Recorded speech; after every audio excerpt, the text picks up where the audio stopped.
अभी तक जो है माननीय सर्वोच्च न्यायालय की वेबसाइट पे डॉक्टर भीमराव अंबेडकर के आज 100 वर्ष पूरे हुए आज विधि की डिग्री प्राप्त करने के लिए, उससे संबंधित किसी प्रकार का कोई स्टेटमेंट या कोई प्रेस रिलीज अभी तक नहीं। जिस तरह से अयोध्या प्रकरण चला और उसका जो सुप्रीम कोर्ट ने डिसीजन दिया, उस पर क्या कहना है आपका? देखिए, वो विशुद्ध रूप से प्रॉपर्टी डिस्प्यूट था और उसको भावनाओं से जोड़कर अगर आप देख रहे हैं तो मैं उस पर हिंदू मुस्लिम की भावनाओं पे कुछ नहीं बोलूँगा।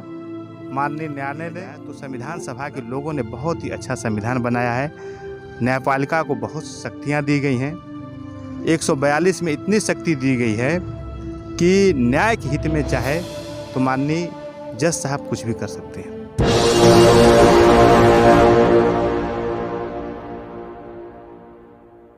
नमस्कार, आप देख रहे हैं एनबी न्यूज़ 24/7 नीलम बौद्ध के साथ। साथियों, आज के दिन की एक बहुत ही महत्वपूर्ण विशेषता है। वो विशेषता क्या है? मेरे साथ में एडवोकेट गौरव यादव जी हैं। जब यादव समाज की बात आती है तो कहीं ना कहीं पाखंडवाद, रूढ़िवाद और इस तरह की कृतियां नजर आती हैं। जब हम देखते हैं कि बहुत सारे लोग कहते हैं कि जो यादव समाज, जो ओबीसी है, वो कहीं ना कहीं कर्मकांडों में फंसा हुआ है। लेकिन आज हम देख रहे हैं कि वर्तमान युग में जिस तरह से स्वतंत्र रूप से यादव समाज निकल कर आ रहा है, बहुजन महान पुरुषों की विचारधारा को पढ़ने का ही काम नहीं कर रहा है, बल्कि उनकी विचारधारा को मनोसात करके जन जन तक प्रचारित और प्रसारित करने का काम कर रहा है। इसी कड़ी में गौरव यादव जी ने एक बहुत ही महत्वपूर्ण कदम उठाया और उन्होंने उस संस्कार से शादी की जिस संस्कार को आज हम देख रहे हैं कि कहीं ना कहीं वो इस भारत की संस्कृति से धूमिल होता नजर आ रहा है। पहले तो मैं आपको बता दूं कि गौरव जी ने जो विवाह किया है वो बौद्ध संस्कार से किया है, तो पहले तो ये बहुत बड़ी बात है और इसके लिए मैं उनको साधुवाद देना चाहूंगी। और सर, जिस तरह आज का जो दिन है बहुत ही महत्वपूर्ण दिन है, तो पहले तो जानना चाहूंगी आखिर आज का दिन है उसका क्या महत्व है और क्या ऐसी घटना थी जिससे कि आज पूरा भारत, खासकर जो बैरिस्टर लोग हैं, जो एडवोकेट्स हैं, वो आज गौरवान्वित होने का काम कर रहे हैं।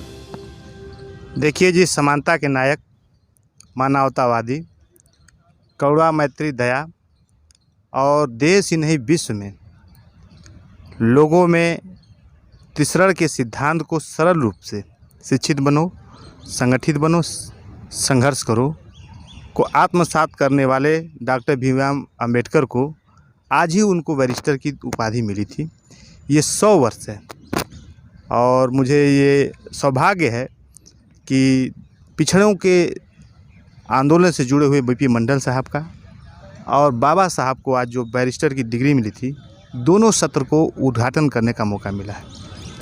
यह दिन इतना पवित्र दिन है कि जिस तरह से हम देश में अपने तीज त्यौहार, अपने व्यक्तिगत पारिवारिक कार्यक्रम मनाते हैं, देशवासियों को जो जहाँ भी हों उसको मनाना चाहिए, क्योंकि उन्हीं के दिए हुए संविधान, उन्हीं के दिए हुए समानता, उन्हीं के प्रतिपादित माननीय सर्वोच्च न्यायालय के सेटल प्रिंसिपल पर आज देश काम कर रहा है जी।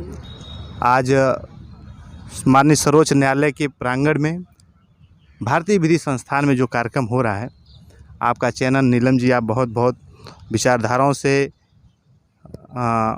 भरी हुई पत्रकार हैं, मैं आपको बधाई देता हूं। साथ ही कैमरामैन को बधाई देता हूं कि इस तरह के कार्यक्रम को आप बड़ी प्राथमिकता से प्रसारित करते हैं। मैं आज इस बैरिस्टर दिवस के उपलक्ष्य में देशवासियों से सभी निवेदन करूंगा कि सामने संविधान रखकर, मिठाई रखकर आज अपने बच्चों के साथ, परिवार के साथ इस दिवस को मनाएं। सर, जिस तरह से हम देखते हैं कि सुप्रीम कोर्ट की जब बात आती है तो कहीं ना कहीं लोगों के जहन में एक अलग से ही प्रेरणा उत्पन्न होती है कि सुप्रीम कोर्ट, और आज आप उसी सुप्रीम कोर्ट में प्रैक्टिस कर रहे हैं, तो पहले ये जानना चाहूँगी कि किस तरह की अनुभूति होती है सुप्रीम कोर्ट में प्रैक्टिस करके?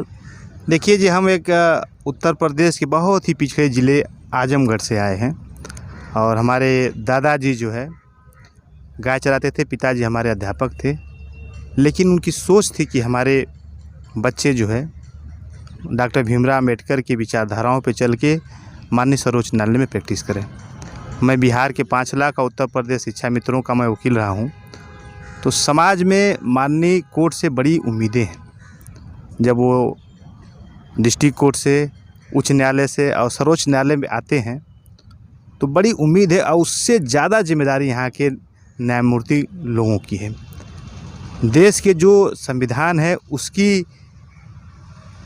लिमिट में अगर रहकर अगर निर्णय दिया जाए तो संविधान सभा के लोगों ने बहुत ही अच्छा संविधान बनाया है। न्यायपालिका को बहुत शक्तियाँ दी गई हैं। 142 में इतनी शक्ति दी गई है कि न्याय के हित में चाहे तो माननीय जज साहब कुछ भी कर सकते हैं। वकील साहब, आज हम देख रहे हैं कि जिस तरह चाहे मैं न्यायपालिका की बात करूं या कार्यपालिका की बात करूं या विधान पालिका की बात करूं, आज हम देख रहे हैं कि कहीं ना कहीं जिस तरह से स्वतंत्र रूप से काम करते नजर आते थे, लेकिन आज कहीं ना कहीं हम देख रहे हैं कि सरकार का इन पर प्रेशर रहता है और जो सरकार चाहती है उसी आधार पर निर्णय देते हैं। तो क्या ये संवैधानिक गरिमा के अनुकूल है?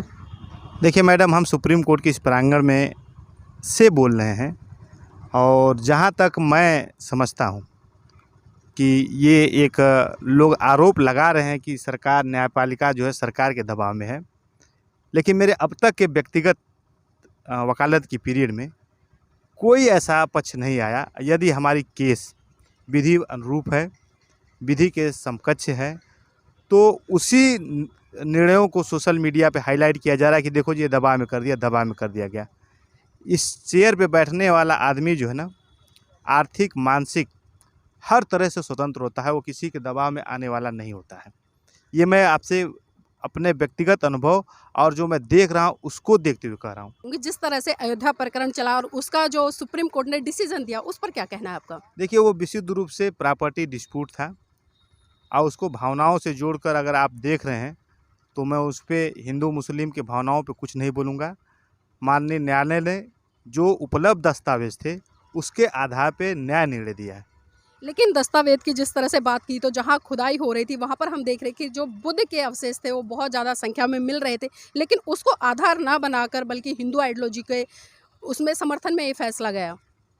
जमीन में गड़े हुए चीज़ बाद में आई जब खने गए, तो जिस समय वो नया निर्णय चल रहा था वो बंटवारे का था, ना कि भूमिगत अंदर खने हुए गौतम बुद्ध की मूर्ति से था।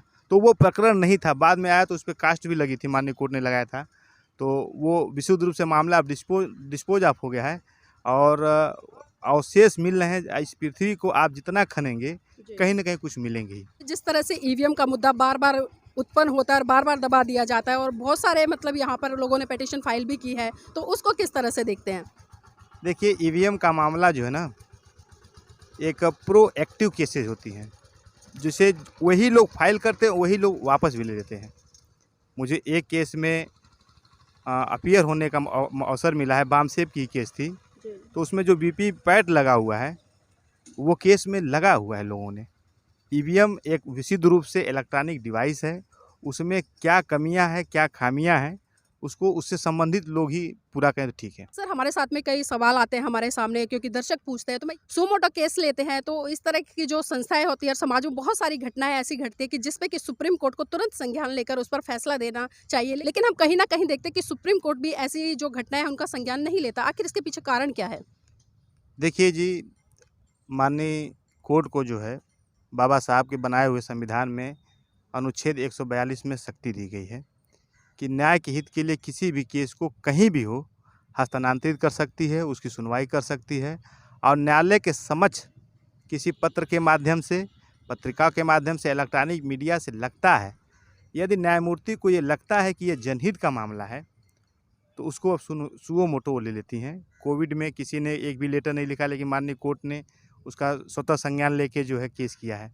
तो व्यक्तिवादी केस को सुओ मोटो केस लेने से माननीय कोर्ट बचती है और जो जनता से जुड़े हुए मास लोगों से जुड़ा हुआ, बहुत लोगों से जुड़े हुए होता है, उसका संज्ञान माननीय कोर्ट लेती है। आप ये कहना कि नहीं, जो छोटे छोटे व्यक्तिगत झगड़े हैं उसको माननीय कोर्ट संज्ञान ले, तो ये मुझे उचित प्रतीत नहीं होता है। सर, हमारे दर्शक ये भी जानना चाहेंगे कि आज भारत की जितनी भी न्यायालय है, कहूँ चाहे मैं डिस्ट्रिक्ट कोर्ट कहूँ, हाई कोर्ट कहूँ या सुप्रीम कोर्ट की बात करूँ, तो मैं ये भी जानना चाहूँगी आज जिस तरह से बहुत बड़ा दिन है, क्या सुप्रीम कोर्ट की तरफ से कोई स्टेटमेंट आई है इस दिवस को सेलिब्रेट करने के लिए? देखिए, माननीय कोर्ट जो है गृह मंत्रालय और विधि मंत्रालय या उससे विधायी संस्थाएं जो हैं उसके अंतर्गत चलती हैं। अभी तक जो है माननीय सर्वोच्च न्यायालय की वेबसाइट पे डॉक्टर भीमराव अंबेडकर के आज 100 वर्ष पूरे हुए आज विधि की डिग्री प्राप्त करने के लिए, उससे संबंधित किसी प्रकार का कोई स्टेटमेंट या कोई प्रेस रिलीज अभी तक देखने को नहीं मिली है। तो आप देख सकते हैं कि आज भी कहीं ना कहीं देश में जो जातिवाद है वो चरम सीमा पर है। एक तरफ तो हम बात करते हैं कि देश से जाति व्यवस्था खत्म हो गई है, लेकिन दूसरी तरफ हम देखते हैं कि जब परम पूज्य बाबा साहब जैसे विद्वान बुद्धिजीवी लोग, जो कि विश्व के 5 सर्वश्रेष्ठ विद्वानों में गिनती होती है, और उन्होंने आज के ही दिन बैरिस्टर की डिग्री हासिल की थी, है कि अगर मैं ये कहूँगी कि गांधी के परिवार से या गांधी के ही आइडियोलॉजी का कोई व्यक्ति इस दिन बैरिस्टर की डिग्री हासिल करता और उस व्यक्ति ने संविधान बनाने जैसा कोई महान काम किया होता, तो आप सोच सकते हैं कि आज भारत की सरकारें, भारत के न्यायालय कितने बड़े स्तर पर आज इस दिवस को सेलिब्रेट कर रहे होते। लेकिन विडंबना है कि जातिवाद कहीं ना कहीं आड़े आता है। और भले मैं सुप्रीम कोर्ट की बात करूं या सरकारों की बातें करूं, आज सरकार भी, सुप्रीम कोर्ट भी इस पर मौन बनकर बैठी है। सर, जाते जाते आखिरी सवाल लेना चाहूंगी, जिस तरह से आज हम देख रहे हैं कि बहुजन समाज में बहुत सारे अधिवक्ता निकल कर आ रहे हैं, और जो बहुजन समाज के लोग हैं जिन पर अत्याचार, शोषण होता है, उनकी एक शिकायत आती है कि जब हम अपने समाज के लोगों के पास में जाते हैं, जो वकील हैं, कहीं ना कहीं वो भारी भरकम फीस मांगने का काम करते हैं। तो यहाँ पर उन अधिवक्ताओं से को क्या संदेश देना चाहेंगे कि समाज का अगर कोई जरूरतमंद व्यक्ति आता है तो उसकी निःशुल्क सेवा की जाए? देखिए जी, हमारे यहाँ प्रो बोनो का बहुत प्रचलित सिद्धांत है।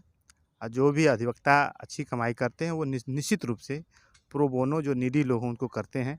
माननीय सर्वोच्च न्यायालय में निर्धन लोगों के लिए भी एक समिति बनी हुई है, आप उसका प्रयोग कीजिए, ऐसी बात नहीं है। अधिवक्ता लोग विद्वान लोग होते हैं, समाज के दर्द को समझते हैं और समाज के प्रहरी हैं। जी, बहुत बहुत धन्यवाद सर आज की इस महत्वपूर्ण चर्चा में जुड़ने के लिए। तो देखिए, सर ने कहा है कि वो पढ़े लिखे हैं, बुद्धिजीवी, और कहीं ना कहीं जो समाज की पीड़ा है, समाज का दर्द है, उसको भी भली भांति जानते हैं, और उसी के मार्फत वो जो फ्री ऑफ कॉस्ट केस हैं उनको भी लड़ने का काम करते हैं, और समाज में जो ज़रूरतमंद लोग हैं उनकी भी सहायता करते हैं। तो आज मैं आप सभी देशवासियों को फिर से, और ख़ासकर इस देश की सर्वोच्च न्यायालय की तरफ से, जो बाबा साहब के 100 वर्ष पूरे हुए हैं बैरिस्टर बनने की, उसकी बहुत बहुत मंगल कामनाएँ देती हूँ, और उम्मीद करूंगी कि आप इस वीडियो को ज़्यादा से ज़्यादा शेयर करेंगे ताकि सभी लोगों तक आज का जो संदेश है वो पहुंच सके। नमस्कार।